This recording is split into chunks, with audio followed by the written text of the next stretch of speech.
After 20 years.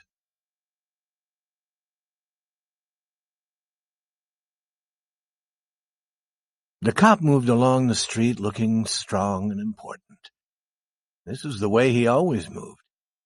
He was not thinking of how he looked. There were few people on the street to see him. It was only about 10 at night, but it was cold, and there was a wind with a little rain in it. He stopped at doors as he walked along, trying each door to be sure that it was closed for the night. Now and then he turned and looked up and down the street. He was a fine-looking cop, watchful, guarding the peace. People in this part of the city went home early. Now and then you might see the lights of a shop or a small restaurant, but most of the doors belonged to business places that had been closed hours ago. Then the cop suddenly slowed his walk.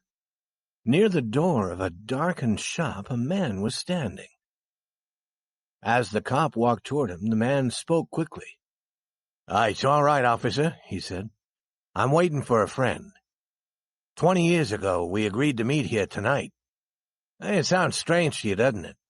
I'll explain if you want to be sure that everything's all right. About 20 years ago, there was a restaurant here where this shop stands. Big Joe Brady's restaurant. It was here until 5 years ago," said the cop. The man near the door had a colorless, square face with bright eyes and a little white mark near his right eye. He had a large jewel in his necktie. 20 years ago tonight," said the man, "I had dinner here with Jimmy Wells. He was my best friend and the best fellow in the world. He and I grew up together here in New York, like two brothers. I was 18 and Jimmy was 20.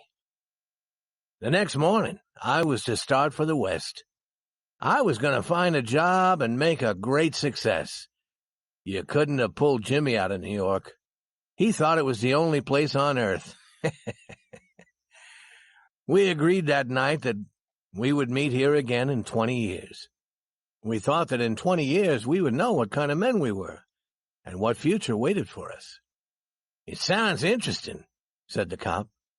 "A long time between meetings, it seems to me. Have you heard from your friends since you went west?" "Yes, for a time we did write to each other," said the man. "But after a year or two we stopped. The West is big. I moved around everywhere, and I moved quickly. But I know that Jimmy will meet me here if he can. He was as true as any man in the world. He'll never forget. I came 1,000 miles to stand here tonight, but I'll be glad about that if my old friend comes too." The man waiting took out a fine watch covered with small jewels. 3 minutes before 10, he said. "It was 10 that night when we said goodbye here at the restaurant door." "You were successful in the West, weren't you?" asked the cop. "I surely was. I hope Jimmy has done half as well. He was a slow mover. I've had to fight for my success. In New York, a man doesn't change much. In the West, you learn how to fight for what you get." The cop took a step or two. "I'll go on my way," he said. "I hope your friend comes all right. If he isn't here at 10, are you going to leave?" "I am not," said the other. "I'll wait half an hour at least. If Jimmy is alive on this earth, he'll be here by that time. Good night, officer." "Good night," said the cop and walked away, trying doors as he went. There was now a cold rain falling and the wind was stronger. The few people walking along that street were hurrying, trying to keep warm. At the door of the shop stood the man who had come 1,000 miles to meet a friend. Such a meeting could not be certain, but he waited. About 20 minutes he waited, and then a tall man in a long coat came hurrying across the street. He went directly to the waiting man. "Is that you, Bob?" he asked doubtfully. "Is that you, Jimmy Wells?" cried the man at the door. The new man took the other man's hand in his. "It's Bob! It surely is! I was certain I would find you here if you were still alive. 20 years is a long time. The old restaurant is gone, Bob. I wish it were here, so that we could have another dinner in it. Has the West been good to you?" "They gave me everything I asked for." "You've changed, Jimmy. I never thought you were so tall." "Oh, I grew a little after I was 20. "Are you doing well in New York, Jimmy?" "Well enough. I work for the city. Come on, Bob. We'll go to a place I know and have a good long talk about old times."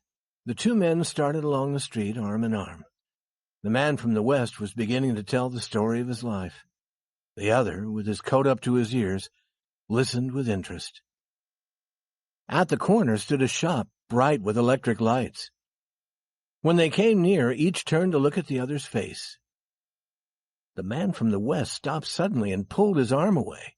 "You're not Jimmy Wells," he said. 20 years is a long time, but not long enough to change the shape of a man's nose." "It sometimes changes a good man into a bad one," said the tall man. "You've been under arrest for 10 minutes, Bob. Chicago cops thought you might be coming to New York. They told us to watch for you. Are you coming with me quietly? That's wise. But first, here's something I was asked to give you. You may read it here at the window. It's from a cop named Wells." The man from the West opened the little piece of paper. His hand began to shake a little as he read. "Bob, I was at the place on time. I saw the face of the man wanted by Chicago cops. I didn't want to arrest you myself, so I went and got another cop and sent him to do the job. Jimmy."